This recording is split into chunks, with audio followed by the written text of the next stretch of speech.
Боец красного угла. Весовая категория 66. Из Узбекистана. Встречайте, Фарух Кужаров! А его соперник. Боец синего угла. Из Кыргызстана. Марсель Нурманбеков!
Oşanı bitir sırası.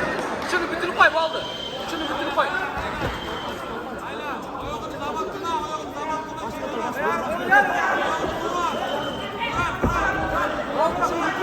Şunu bitiriyor bu aldı.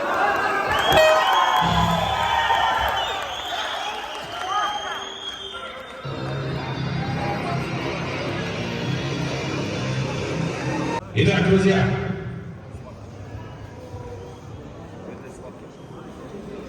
за 1 минуту 3 секунды удушающим приемом одержал победу И становится. боец И из становится. синего угла И становится.